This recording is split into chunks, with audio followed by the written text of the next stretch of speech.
nigeze kubabwira ngo Imana yabanye nanjye amezi 3 ndi muri borodire, Imana ibana nanjye inyize moroyide. Nigeze kubabwira ko Imana yamumuye maze umwaka wose nareba ndimumye, ariko ibyo imaze imisi nkoreye byankoze ku mutima. Nyemeye duhereze Imana yacu icyubahiro. Icyambere nabwijibesha, icya kabiri igira imbabazi we, maze ibyumweru 4 kwezi ngendana na His Excellence.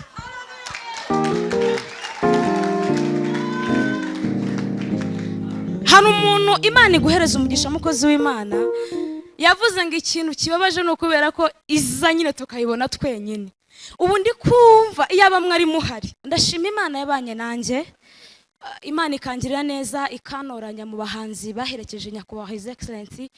Nkamugenda inyuma nkabana nawe nkajya muri biriya birere, ariko wa Mana maze nyine hari ukuntu bajya bagira gutyo ukabona bakoresha nka message bakakubwira ngo uratumiwe yewe Agnes hayi, ariko we none wakireba wareba ahantu uvuka, wareba ukusa, wareba n'ibyo waciyemo, wareba uburi ukavuga ngo Mana uri Mana, Mana uri Mana.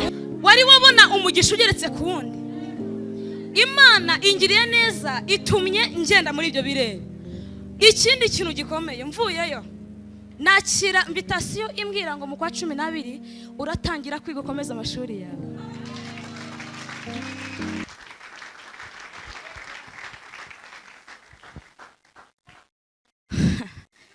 Tuzamure ku biganza duhereze Imana icyubahiro. Icyambere nabwijibesha, icya kabiri igira imbabazi we,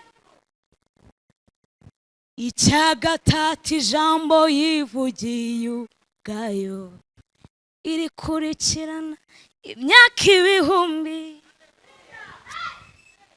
Nagacu ko guhinduka namba kayigaragaraho,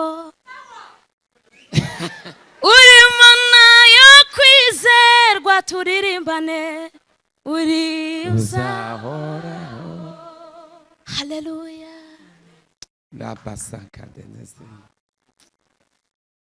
Akandi ujumakeya, haleluya, ujumakeya Yesu bikande, ujumakeya we, ujumakeya Yesu mwami Imana, ujumakeya Yesu bikandenga, ujumakeya we, ujumakeya we, Yesu bikandenga. Nshobora guhita mva hano nkitaba Imana, ariko ndashima Imana. Amazina yanjye nitwa Agnes Rukundo Billionaire Zahabu. Inde oya ngomba iki? Nitwa Agnes Rukundo Billionaire Zahabu. Billionaire Zahabu. Iryo ni ubuhanuzi cyangwa niko witwa? Iryo ngiryo rya Billionaire ni wowe warimbatije kubw'ibiraro tubwiriza. Zahabu naryiswe na musaza wanjye ngo amunege, Imana imuhereze umugisha. Ari heze dore nguri arimo kumfotora. Ariko reka mbabwire nukuri mushumba, icyambere nabwujubesha oya, icya kabiri gira imbabazi we, gatatu icya gatatu ijambo yivugiye irikurikirana nta gacu ko guhinduka,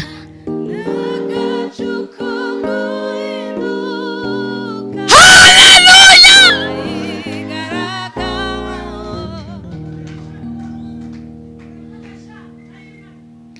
Imana iguhereza umugisha. Maze ibyumweru 4 kwezi ngendana na His Excellence.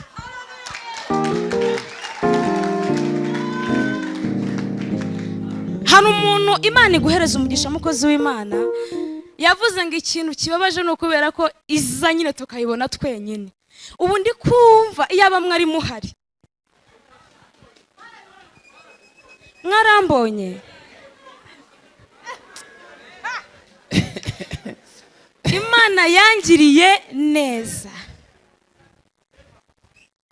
tukagenda nanga mubona kansu mushumba. Imana iguhereza umugisha. Uyu mubyeyi mu mutunga ibiganza,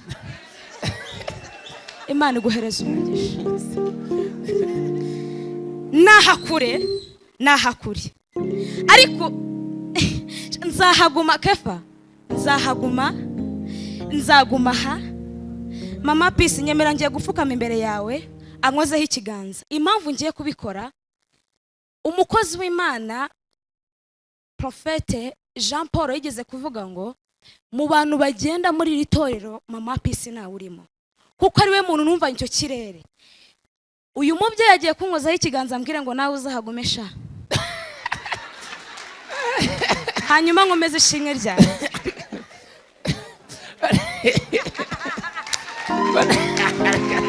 Imana imuhereze umugisha. ngo mbiki Nyakubahwa mushumba, ariko bababwire mwigirira udukoryo.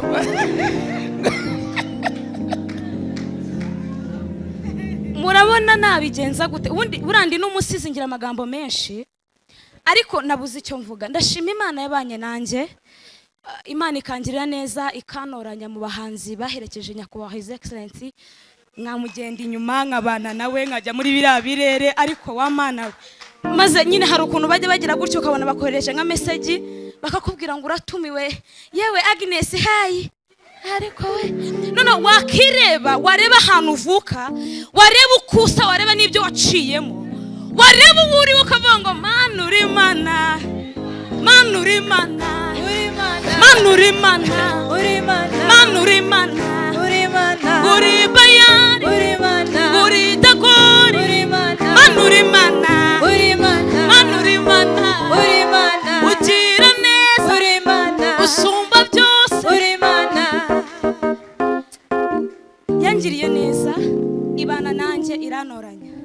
Muri make nashimaga Imana yatumye ngenda muri campaign nyine nkaririmba, bakamera indirimbo yanjye nkaba muri biriya birere bimeze kuriya we. Nyine ibirere abahanzi bakomeye ntari buza kuvuga amazina batagiyemo, ngiye utari nuza nyiri uyu nguyu ureba nkagenda. Imana ni Imana igira neza. Uyu mubyeyi yigeze kunkora mu kiganza ambwira ibintu bikomeye cyane. Nyakubahwa mushumba, ntarahigura umuhigo mfite, nahigiye Imana. Ubu mutabona mvuze ntabwo ndavuga, ntabwo ndaza nuko mise numva ikintu kimbwiye ngo haguruka nayo mabuno genda ugira ikintu uvuga, ariko ntabwo ndahigura. Wari wabona umugisha ugeretse ku wundi. Imana ingiriye neza, itumye ngenda muri ibyo birere. Ikindi kintu gikomeye, mvuyeyo nakira invitation imbwira ngo mu kwa 12 uratangira kwiga ukomeza amashuri yawe.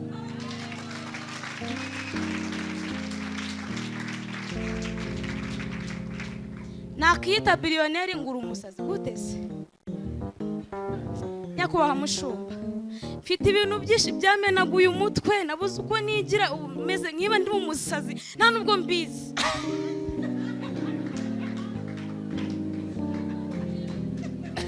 Nigeze kubabwira ngo Imana yabanye nanjye amezi 3 ndi muri borodire, Imana ibana nanjye inyize moroide, Imana ibana nanjye ndiga, ababyeyi bimeze ukuntu. Imana ibana nanjye ingirira neza, imumugisha nta muntu ndeba, ari ngiye ngenda nk'isana. Nigeze kubabwira ko Imana yamumuye maze umwaka wose nareba ndimumye, ariko ibyo imaze misi nkoreye byankoze ku mutima. Nyemera duhereze Imana yacu icyubahiro. Yemwe nahanga tubikura, ibi byose mureba naha tubikura. Ntabwo ndagira icyo mvuga, ariko ngize ngo ndavuga navugishwa cyangwa arenze indengo ndenga. Munyemere mereze bagenzi banjye ibisigaye buretse gato nejo bundi. None se waretse ko ndi gutegura igitabo, sibyo byiza? Nzazanya kuba mushumba mfite n'ukundi kuntu kuremereye mu kuntu nyine kuri level yanjye, wenda singa ibirere byanyu nyakubaha, ariko nyine kuri level yanjye. Hanyuma ndishimishimba munyemerere mfukame hano dufatanye guhereza Imana icyubahiro. Imana ibahereze umugisha. the microphone to your neighbor. Amen. Amen. Tambere ndashima Imana. Kuba tanzi nitwa Kenya.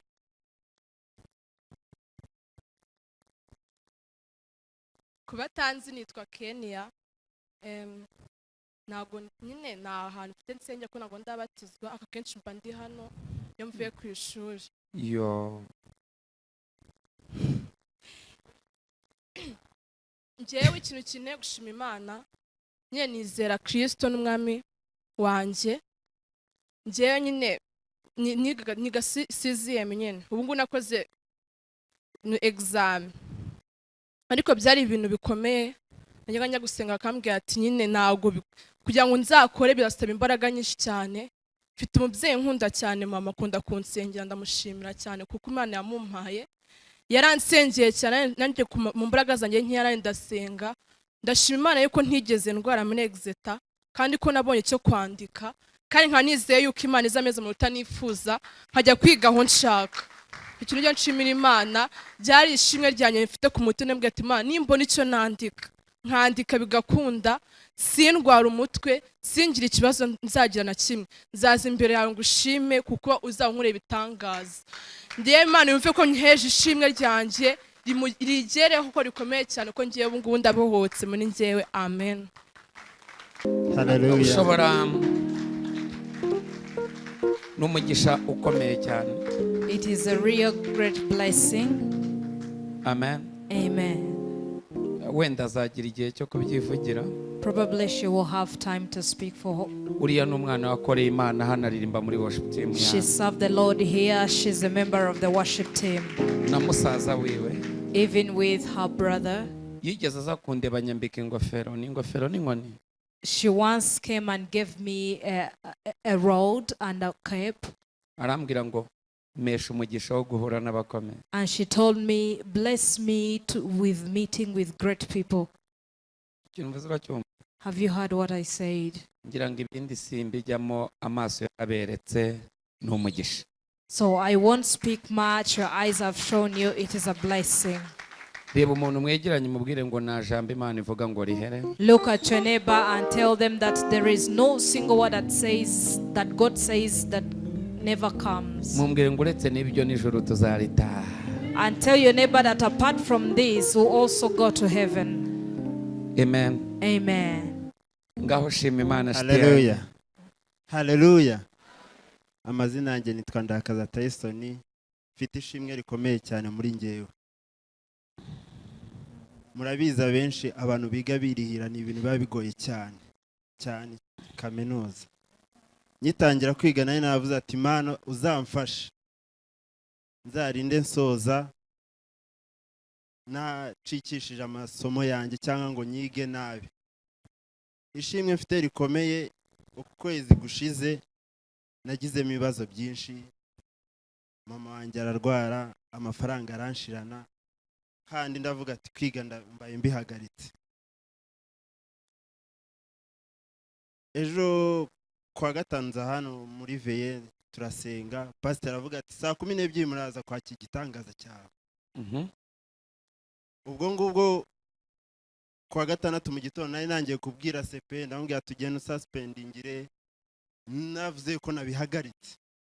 Hari mushuti wanjye bamwita Gloria aba muri Canada, tujya dukunda kuvugana cyane, akunda kumbaza ahantu nsengera, naye namubwira ati nsengera muri Rayoni. Muhuza nawo muri Canada, nabwiye King amereza password ya Zoom, nawe ahita ajya muri Zoom ya Rayoni, Canada and America. Tuvugana mu gitondo, ndamubwira ati ndaryamye mvuye gusenga, ajya ngo ndiga ikigoroba. Bigeze ikigoroba nabwo turavugana, arangije arambwira ati ariko ko twireye tuvugana cyane niki cyatumye utajya ku ishuri. Mu by'ukuri nabanje no kumubeshyaho bya bindi byo kwihagararaho, nyuma nza kumubwiza ukuri. Arangije arambwira ati none hanga mu gitondo numve wagiye ku ishuri.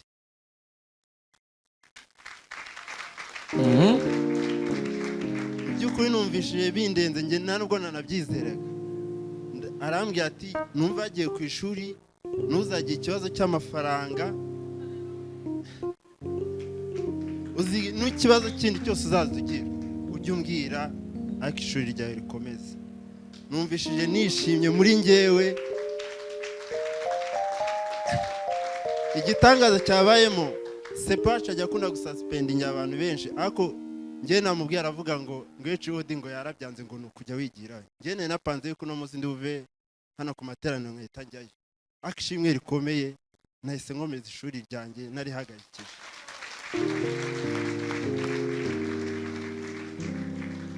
iri shimwe rirakomeye. This thanks is great. Yaragiye guhagarika kwiga kaminuza, He was gonna stop studying in university, none yabonye umuterankunga uhoraho and now he have got a lifetime supporter kubwo kwizera gusa. only because of faith. Ngaho shima Imana nawe. Haleluya. Amazina yanjye ni Twizabayo Dani, ndi umwana hano mu rugo.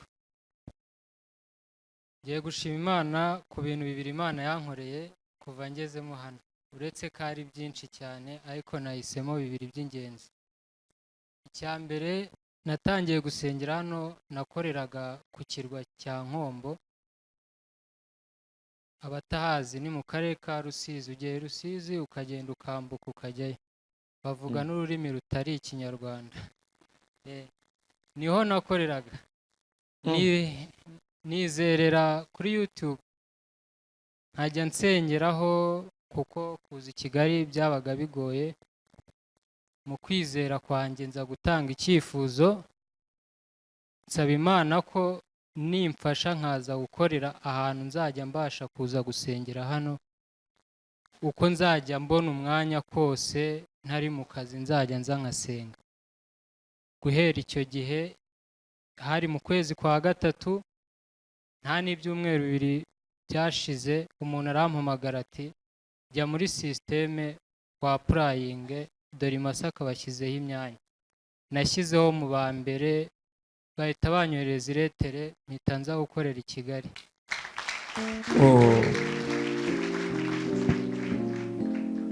Icya kabiri, nshimira Imana mu kwezi gushize, mu cyumweru cya cyumweru cya mbere cy'ibitangaza, sinzi niba mbyibuka neza, nasenze hano mfite icyifuzo cy'amafaranga nari nkenye cyane. Ubwo bavuga ngo tuzamura amakarita ya banke, tuzamuye n'amanimero de konti ya akawunti, nanjye nari nicaye hariya ntangira kubizamura. Ejo bundi ndashirirwa mbona ngeze muri zeru, muri mayinasi, narafashe amadeni y'abantu. Nsaba Imana ati Mana yanjye, wakibutse ko cyagiye nazamuye amakarita yanjye ya banki. Ibyo bintu nabivuze mu gitondo, nari nabuze n'ibiceri desa, ariko byageze nimugoroba za akawunti zanjye zose uko nazizamuye ziriho amafaranga kandi atari amafaranga make, na momo hariho amafaranga. Ndashima Imana, mumpera Imana icyubahiro. Oya, aravuga amafaranga twavuganye, aravuga amafaranga ukagira ngo ni miliyoni 5 cyangwa 6, hejuru aho ngaho kuzamuka iyo. Ndabeshye situvuga umubare, hejuru aho twabona nyarabimbwira yamaye ubuhamya, ndavuga ni kabaye bise nibiki. Ibyo bintu munyemerere mw'abantu b'Imana, muzamure kwizera kwanyu. Allow me people and lift up your faith. Hallelujah. Hallelujah. Hallelujah. Banje kubasuhuza mu izina rya Yesu. Ikindi ndashima Imana ko ubu ndi hano, ndimo nateranye, numvaga ntari buze pe, ariko ndashima Imana yavugiye muri Nana, yakomeje kumpatiza ambwa ati genda ufate ibyawe. genda ufate ibyawe kuko numvaga nta ntege ntaki. Ndashima Imana ko yambashije kuba ndi hano. Ikinteye gushima rero gikomeye, kuwa kane, hari kuwa kane tariki, kuwa kabiri hari tariki 23 z'ukwa karindwi. Mbere yaho kuwa kane rero mu cyumweru cyakibanjirije navuganye n'umuntu kuri telefone ndi kumwaka amafaranga ya Minervale. Ndamubwira ati shaka, kuko umwarimu yari arimo arambwira ati ndashaka amafaranga kugira ngo ubone uko ujya gukora ibizami. Ndamubwira ati rero ihangane, ntago namuhakane ngo nta mafaranga mfite. Ndamubwira ati ihangane ndaje nyagushakire. Mpamagara umuntu ndamwana ndashaka amafaranga yo kujya nyine kugira mbone uko nkora ikizami, kuko nta kuntu naba narize ngo nindangiza ndateka umunota wa nyuma. Arangije ajya muri detail y'ibibazo byinshi, numva ngiye ibibazo birandenze. Namwe ati okay nta kibazo urakoze. Muri ako kanya kuri uwo munsi nahuye n'ikibazo gikomeye, numva stress ziranyishe ku kazi.